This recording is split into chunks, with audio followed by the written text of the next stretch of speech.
ಆವಾಗ ಏನಾಗುತ್ತೆ ಲೈಕ್ ಹಿಚ್ಬಿಟ್ಟು ದಪ್ಪ ಉಳಿದ್ರೋಗುತ್ತೆ. ಹಾಗಾಗಿನೇ ಸೊ ಇದ್ರ ಜೊತೆಗೆ ಪ್ಲಾನೋಫಿಕ್ಸ್ ಹಾಕೊಳ್ಳಿ ಅಂತ ಹೇಳೋದು. ಸೊ ಪ್ಲಾನೋಫಿಕ್ಸ್ ಹಾಕ್ಸ್ಕೊಂಡು ಏನಾಗುತ್ತೆ ನಿಮಗೆ ಈ ಬಂಚಸ್ಸಲ್ಲಿರೋ ಎಲ್ಲ ಕಾಯಿಗಳನ್ನು ಗಟ್ಟಿ ಇಟ್ಕೊಳುತ್ತೆ, ಜೊತೆಗೆ ಹಾರ್ಮೋನ್ ಗ್ರೋತ್ ಇರೋದ್ರಿಂದ ಅದು ಸೊ ಎಲ್ಲ ಕಾಯಿಗಳನ್ನು ನಿಮಗೆ ಒಂದೇ ಲೆವೆಲಾಗಿ ಇದು ಮಾಡುತ್ತೆ ಅಂದರೆ ದಪ್ಪ. ವೆಲ್ಕಮ್ ಬ್ಯಾಕ್ ಎಲ್ರಿಗೂ ಮತ್ತೊಂದು ಹೊಸ ರೀಲ್ಗೆ. ಸೊ ಅದಕ್ಕೆ ನೀವು ಹೇಳಿದೆ ಏನು ತಿಳಿಸ್ಕೊಡ್ತೀನಿ, ಲೈಕ್ ರೋಸ್ಟಿಗೆ ಬ್ಯಾಕಿಂಗ್ ಮಾಡಿದ್ವಿ. ಇದು ಸೆಕೆಂಡ್ ಟೈಮ್ ಬ್ಯಾಕಿಂಗ್ ಆಗ್ತಾ ಇರೋಂಥದ್ದು. ಲೈಕ್ ಇದಕ್ಕೆ ನೀರು ಹೊಡೆದಿರೋದು ಬಂದೀಗ ಆಲ್ರೆಡಿ 4ನೇ ಸತಿ ನೀರು ಹೊಡಿತಾ ಇರೋಂಥದ್ದು. ಸೊ 4ನೇ ಸತಿಗೂ ನಿಮಗೆ ಲೈಕ್ ಕಾಫಿ ಗಿಡದಲ್ಲಿ ಎಷ್ಟು ಲೈಕ್ ಬ್ಲಾಸಮ್ಸ್ಗೆ ಇನ್ನೂ ಬಂದಿಲ್ಲ ನೋಡ್ಬೋದು ನೀವು ಇಲ್ಲಿ. ಸೊ ಒಂದು ಗಿಡ ಅಂತಲ್ಲ, ಸೊ ಅರೇಬಿಕಾ ಗಿಡದಲ್ಲೂ ಅಷ್ಟೇ ಲೈಕ್ ನೋಡಿ 4ನೇ ಸಲ ನೀರು ಬಿದ್ದರೂ ನಿಮಗೆ ಎಷ್ಟು ಬ್ಲಾಸಮಿಗಿದೆ ಇನ್ನೂ ಕೂಡ. ಸೊ ರೋಬಸ್ಟದಲ್ಲೂ ಹಾಗೆ ಬರ್ತಾಯಿದೆ ನೋಡಿ, ಅಲ್ಲೊಂದು ರೋಬಸ್ಟ ಗಿಡನೂ ಹಾಗೆ ಬರ್ತಾಯಿದೆ. ರೋಬಸ್ಟ ಮಧ್ಯದಲ್ಲಿ ಕಟ್ವಾಯಿ ಮಿಕ್ಸ್ ಇರೋಂಥದ್ದು ಇಲ್ಲಿ ನೋಡ್ತಾ ಇರಲ್ಲ ನೋಡಿ, ಎಲ್ಲೆಲ್ಲಿ ಸಣ್ಣ ಸಣ್ಣ ಹೂ ಇರುತ್ತೆ ಸೊ ಅದೆಲ್ಲ ತಿರ್ಗಾ ಮತ್ತೆ ಬಂದುಬಿಡುತ್ತೆ. ಕಾಣ್ತಾಯಿಲ್ಲ ನೋಡಿ, ಇದೆಲ್ಲ ಬಂದು ಕಾವೇರಿ ತಳಿ ಗಿಡ ಇದು ನೋಡಿ. ಇನ್ನೂ ರಿಯಲಿಸ್ಟ್ ಕಾವೇರಿ ತಳಿ ಗಿಡ ಅನ್ನೋಕ್ಕೆ ನೋಡಿ ಏನು ಒಂದು ರೀಸನ್ ಅಂದರೆ ಲೈಕ್ ಚುಕ್ಕಿ ರೋಗ ಬೇಗ ಅಟ್ಯಾಕ್ ಆಗುತ್ತೆ. ನಿಮ್ಗೆ ಕಾಣ್ತಾ ಇಲ್ಲ ನೋಡಿ, ಕಾವೇರಿ ಗಿಡದಲ್ಲಿ ಚುಕ್ಕಿ ರೋಗ ಬೇಗ ಬಂದುಬಿಡುತ್ತೆ. ಹಾಗಾಗಿನೇ ಲೈಕ್ ಹೂವಾಗಿ ವಿತಿನ್ 21 ಡೇಸ್ ಒಳಗಡೆ ನೀವೇನಾದರೂ ಫಂಗಿಸೈಡ್ ಸ್ಪ್ರೇ ಮಾಡ್ಕೋಬೇಕು ಏನು ಇದಕ್ಕೆ ಚುಕ್ಕಿ ರೋಗ ಬರದೇ ಇರೋದಂಗೆ ನೋಡಿ. ಇದೆಲ್ಲ ಬಂದು 659 ಗಿಡಗಳು, ಸೆಲೆಕ್ಷನ್ ಗಿಡಗಳು ಕಾಣ್ತಾ ಇದೆಯಲ್ಲ, ಎಲ್ಲ ಗಿಡಗಸಿ ಆಗಿದೆ ನೋಡಿ. ಇದರಲ್ಲೂ ಕೂಡ ಉಳಿದಿರೋದೆಲ್ಲ ಬರ್ತಾಯಿದೆ.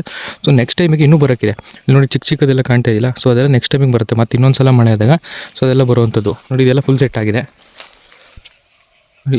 ಇದು ಕೂಡ ಕಾವೇರಿ ಗಿಡನೇ ನೋಡಿ. ಇದರಲ್ಲೂ ಕೂಡ 3ನೇ ಸಲ ಬಂದು ಹೂವಾಗಿ ನೋಡಿ, ಇದು 3ನೇ ಸಲ ಬಂದು ಹೂವಾಗಿರೋಂಥದ್ದು.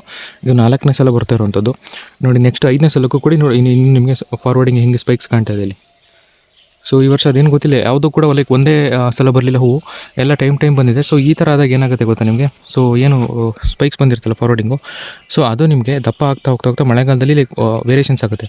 ಲೈಕ್ ಈಗ ಇದೆಲ್ಲ ಬಂದು ನಿಮಗೆ ಒಂದು 15 ಡೇಸ್ ಮುಂಚೆ ಇದಾಗಿರುವಂಥದ್ದು ಏನು ಹೂವಾಗಿರುವಂಥದ್ದು. ಆವಾಗ ಸ್ವಲ್ಪ ಕಾಯಿ ದಪ್ಪ ಇದೆ ನೋಡಿ. ಇದೆಲ್ಲ ಬಂದು ಇವಾಗ ಲೈಕ್ ಹೂವಾಗ್ತಿರೋಂಥದ್ದು. ಸೊ ಇನ್ನೊಂದು 2-3 ಸಲ ಹೂವಾಗುತ್ತೆ.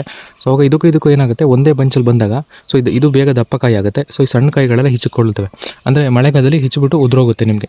ಇವು ಜಾಸ್ತಿ ಡೆವಲಪ್ಮೆಂಟ್ ಆದಾಗ ಇದು ನಿಮಗೆ ಡೆವಲಪ್ಮೆಂಟ್ ಆಗಲ್ಲ ಸಣ್ಣ ಕಾಯಿಗಳೆಲ್ಲ. ಸೊ ಅವಾಗ ಮಾಡುತ್ತೆ.